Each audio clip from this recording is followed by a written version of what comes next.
It was an autumn of misty days.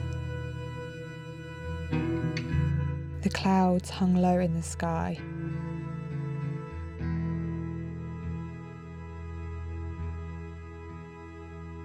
A dampness crept over the earth.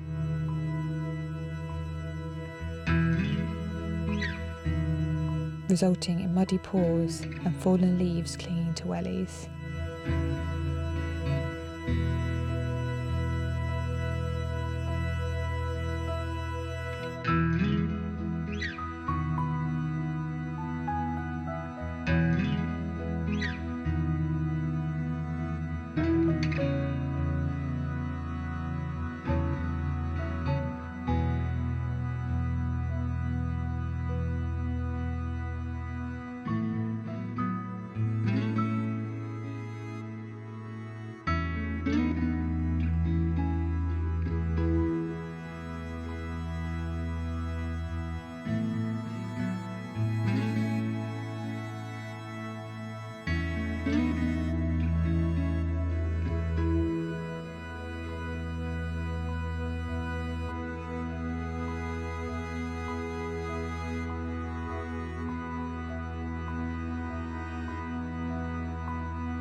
Occasionally, the sun would break through.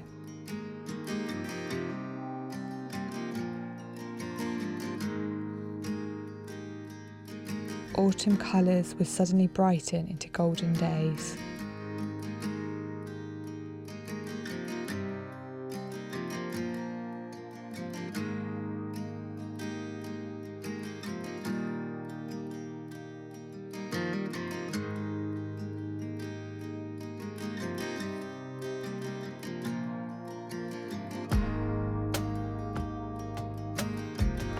By mid-November, there was a sudden drop in temperatures.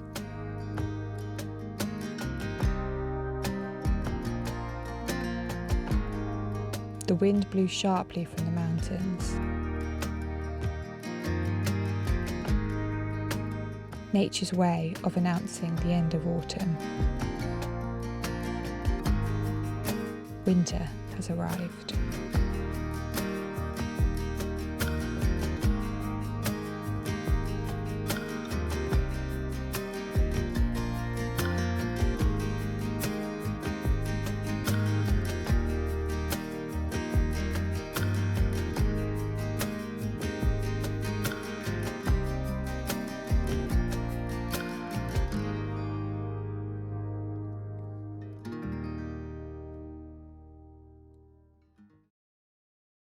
So I want to show you guys my book haul from the library and so what kind of things I'm going to be reading this winter. But before I do that, I just wanted to let you know that I do have a new design on my Tmall store and I'm modelling it today. So if you don't know, I have a Tmall store which is a print and around company. So I make some designs and then Tmall print it and send it out to you guys or whoever buys it. And I chose Tmall because they are the most sustainable print on demand company I can find, with all their products being organic cotton and all their packaging being recyclable, etc. So I really love that company and I've got a few of their products now. I've been working with them and this is my latest design, so it's quite appropriate for us, or at least my channel, and what you guys I think are also interested in, which is essentially books and nature. So I thought it was just quite cute to have this graphic here with the book and some wee flowers coming out, and yeah, just says books and nature cause happiness, because we all know that's true. And usually I've got this in a range of different products and a range of different colours. So I've got another one to show you. So this is the khaki long sleeve organic cotton t-shirt, and then I've got some other colours and some other short sleeve t-shirts, crop jumpers, hoodies, got a range up there. So I'll leave a link, there's always a link in my description box, but I'll leave a link for you guys below if you want to check it out. And if you do purchase anything, or if you have purchased my previous designs, I just want to thank you very much, because it's really lovely to get that kind of support and it means a lot. But I'm going to show you what books I got now. So here are the books. Do we think I got maybe a little bit carried away? I love going to the library for the reason that you've just got so much more choices. I can't afford to buy all these books myself, and since joining the library this year, I can't believe I waited that long. It's just transformed the amount I've been reading, and also gives me that choice of just reading things that I'm not like 100% sure about. Maybe I wouldn't pick up myself to pay for, but have actually turned out to be really, really cool. So I'll just whiz through some of these. First couple are nature books. So I've shown some of these before. So this is Jim Cromley. He's probably my favourite nature writer. He's Scottish, and he's got this series of books that are all like species focused. So I've read, what have I read? Kingfisher, hare, maybe others. So all British species, and they're only short. So they're really nice just to sort of flick through, and they're in, about 50 pages, really lovely design. So I've just sort of been reading my way through these. And then I also got this, again by Jim Cromley. This is about beavers, and I've heard he's referenced it in some of his other books, because I've got he's done a book for each season, so like the nature of spring, nature of summer, nature of autumn, nature of winter. I've only actually read autumn and winter so far, so I need to read the others. So yeah, that would be really interesting to learn a little bit more about beavers in the UK. And then the rest, I think, they're only non-fiction I actually picked up, because I have a couple of other non-fictions on my book list already that friends have lent me. The rest are fiction. So this is the first one.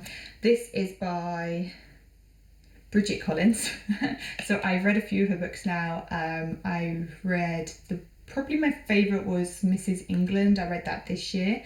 Most of her books are set in a different era. So this one is set, doesn't actually say, but presumably in an older era, and it follows I've not read any of these books by the way yet, so I'm just going to look at what the blurb says for you guys. It basically follows a character who's a binder, so a bookbinder's apprentice, and it's sort of like a gothic book by the looks of it. And he says that one day Emmett makes an astonishing discovery. One of the volumes has his name on it. So I thought that sounds quite nice, and I really enjoy her writing. It's quite easy to read, and yeah, again, the design's lovely, so that would be a nice gothic book to get into.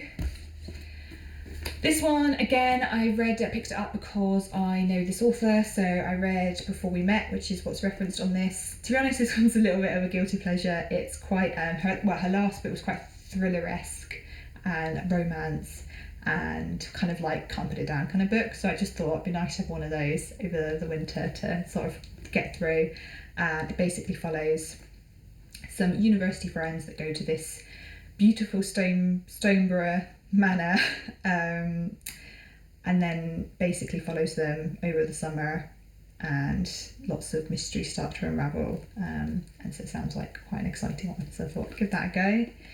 And then the rest of these, so I've tried to start reading more seasonally, so start reading books that are like more appropriate for the season, and I really enjoyed that. I only really started doing that this summer. So I follow I've forgotten her name now, Daisy something. She's a really lovely YouTuber, I'll link her down below, but she does a lot of reading seasonally and book recommendations for each season, and that got me inspired. So a lot of these are more wintry because I'm getting prepared for the snow, so lots of snow themed books. So this one sounds really nice. So this is a Shetland winter story. So this is based on the Shetland Isles, which are on the top of Scotland, like right at the top. I'm dying to go there at some point. And it's a mystery, so I thought nice cozy mystery for the winter, basically about this character that goes to stay in a cottage in Shetland, and there all these tiny footprints keep appearing, and then some people go missing, and they've got to kind of figure out what's going on. So yeah, thought that'd be good. I think it's a series by the looks of it. The Shetland Mystery series. So if I read this one, maybe I'll try and find out others. I'll link these books down below, by the way, if you do want to check them out. And again, pick this up because there's snow on it, basically. So it follows a mother and daughter, and they're on the run, basically, and they go to this empty house that's full of dark secrets, and they meet their neighbours, and they seem to have mysterious stuff going on. yeah, it just sounds a bit like mystery again. A lot of these are kind of like cozy mystery type books, and also I really like books that revolve around like a house, like a mysterious house, that kind of thing. I really enjoy reading stuff like that. It always draws me to those kind of books, so that should be fun. And then we're almost there, 2 more. This one I don't actually think is set in winter. This guy's snuffling, I'm not sure if she's in frame. It's set in June 1914, so yeah, about wartime or just before the war, and it basically follows this character Clara, and she's been tasked with filling this greenhouse in this manor with lots of plants for Kew Gardens. But basically, yeah, again, it's like a mysterious house and a mysterious owner that she's never seen. And she starts to learn. It's actually set in the summer, but it's kind of a gothic. It says on one of the reviews is darkly gothic, and I was like, that sounds like a winter read. It says, in the height of summer, Clara finds herself drawn deeper into the dark interior rooms and into the secrets that violently haunt Shadowbrook. Nothing, not even the men who claim they wish to help her, is quite what it seems. That sounds good, doesn't it? So that's exciting. And then this one is very wintry looking. The Boy Made of Snow. Just look at that cover. It's beautiful. This one seems to have got I think I've heard of this. I think it's got some quite good reviews as well.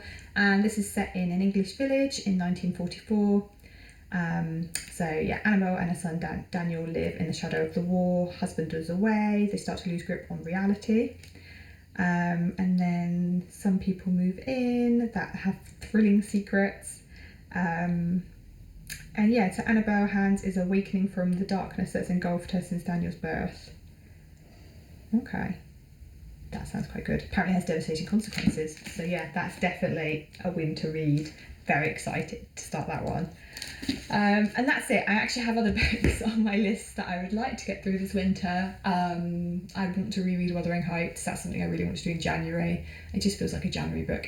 I've always said that's probably my favourite book, but I haven't read it for about 5 years now. So I really want to reread it again properly. Like, I've read the odd page just to feel like I'm in that story, but I've not read the whole book again. So I want to read that, and there's a few other bits that maybe I'll show in later vlogs, but I'll keep you posted on these, let you know if I enjoy them. And I will also be publishing a newsletter very soon about my favourite books that I read in 2022, a little review, probably like the top 10, maybe some non-fiction, split the non-fiction fiction. So if you're not subscribed to my newsletter, I always have a link in the description that you can subscribe, and I publish those weekly, and if you subscribe you can get any upcoming newsletters, but also have access to all my previous newsletters. So yeah, I'd love to have you over there. I like to probably get a bit more personal in a lot of my writing and connect with you guys through the comments and stuff. I really enjoy that, so please do subscribe if you haven't already. And apart from that, I think that's it from me this week. Thank you very much as always for watching. I hope you have a really cozy winter and I'm excited to spend it with you. Thanks very much, guys. We'll see you next week.